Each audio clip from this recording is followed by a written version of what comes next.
Thanks very much for joining us. Why are we authorizing DPS to have a bigger role right now? Well, we have a humanitarian and a security crisis on our southern border right now. I just came back from a couple of days in McAllen and other areas of the valley talking firsthand with our border security team down there, Border Patrol, Federal Border Patrol, along with our DPS commander and local law enforcement. And they're being completely overwhelmed by tens of thousands of people, a lot of young people from other than Mexico, Central America primarily, who are coming here and completely overwhelming our ability to secure our border. Now we're seeing a lot of women crossing with young children. How is that a threat to Texans' safety? Well, it's a threat to Texans' safety because our border resources have been completely consumed by this. What most people don't understand is that in our Texas government, which does not have a primary responsibility for border security, has increased border security spending by 300% in the last 5 years or so, and 55% increase in this current budget. And yesterday's announcement will just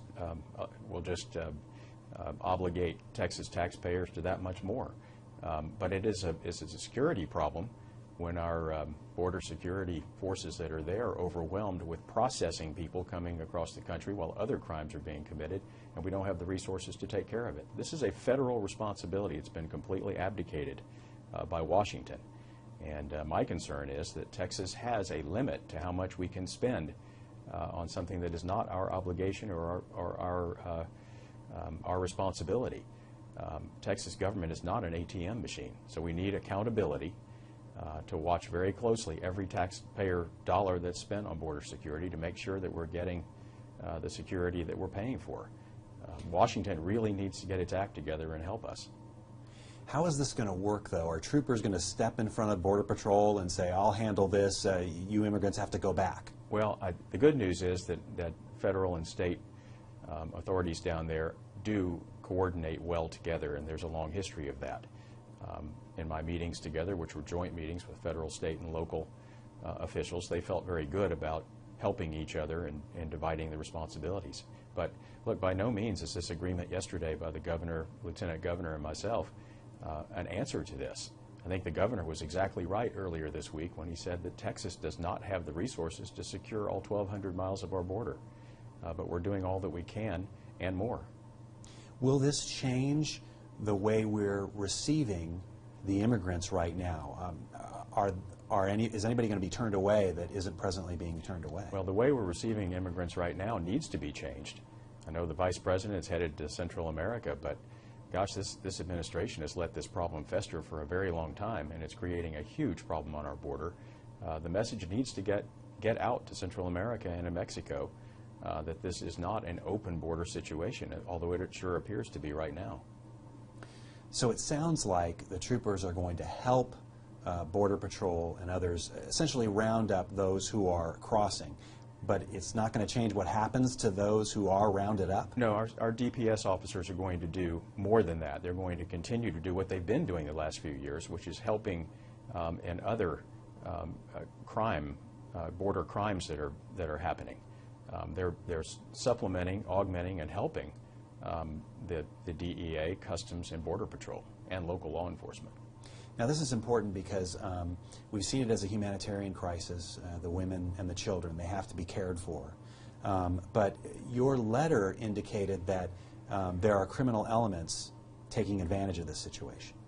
Yes, we believe there are criminal elements, not just in the human trafficking part of this, which has become more and more of a problem in recent years, but drug trafficking, and we know the gang problems have persisted down on the border for a long time. So it's a complicated problem down there, not just the immigration, but the crime as well, and it is a federal responsibility, but Texas government also has a responsibility to keep our citizens safe, and that's what we're trying to do. And there's some cartel involvement. Do you believe that that is the case? Well, that's what we're told, yes. And what I think is important, though, also not to be lost in this story, are all the good things that are happening on the border. While I was in the Valley, I heard great things about our UT institutions coming together and a new medical school down there, and the economy is growing. So border security plays a role in making sure that the good side of our border in terms of trade and the economy and education continue to develop. Now, you have faced some criticism in dealing with this issue from even among Republicans. And I'm wondering, how is that different from what you're doing right now? Well, the plan that we agreed to yesterday was not the original plan that the Lieutenant Governor had put on the table during his primary. That was a limited duration and a surge program that wouldn't have started until after the summer. This is immediate. It has accountability and legislative oversight, which I absolutely will demand. Our Appropriations Committee and our Homeland Security Committee in this agreement will have monthly reporting from DPS to make sure that limited Texas taxpayer dollars are spent appropriately. And if it took a while to get to an agreement to ensure that, then I have no apologies. So in summary, this move that you made, how is this going to help this situation? Well, it's just more commitment by Texas law enforcement to help down there.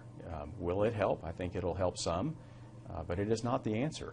The administration, Washington, needs to get its act together and help. We have a long border down there, and as the governor said earlier this week, we don't have the resources to make sure it's completely contained and completely safe. But we are going to do everything we can, and the legislature's made a commitment, 300% increase in spending, and there's a limit to how much we can do, but we're doing everything we can and more.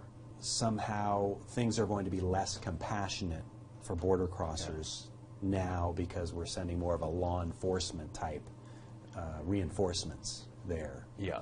What is your response to that? Well, I think from the leaders I talked to in law enforcement down there in the Valley this week, I was struck by how much they get the humanitarian side of this.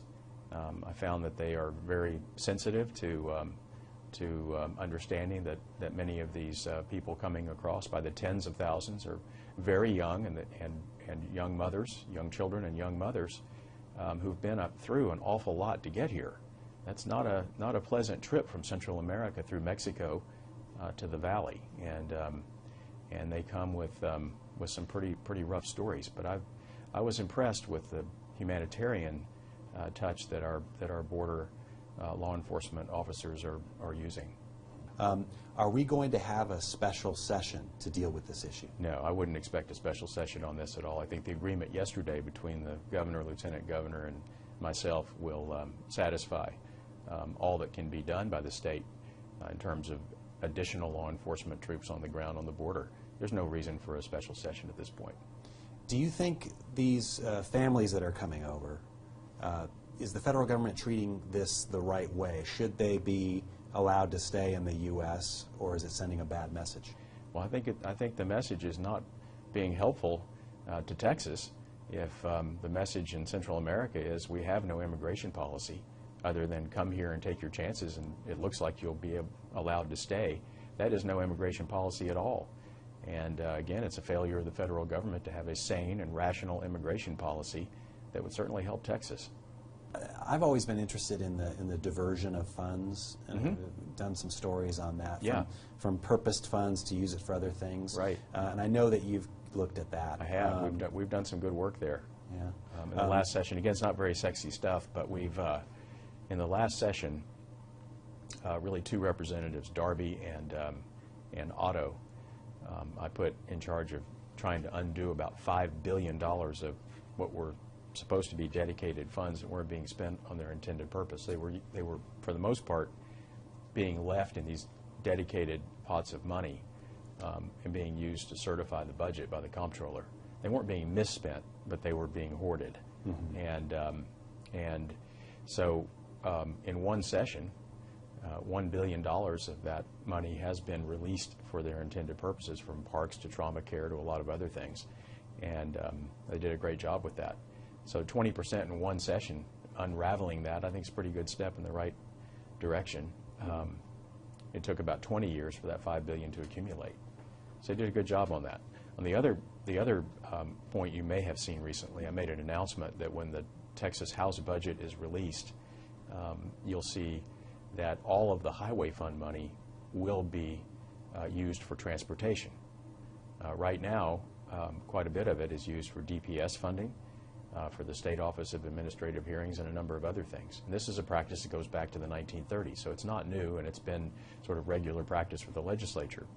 But as you've seen in recent years, we've had a difficult time keeping up with transportation needs, and a reluctance by the legislature and others to look at revenue or any other type of funding.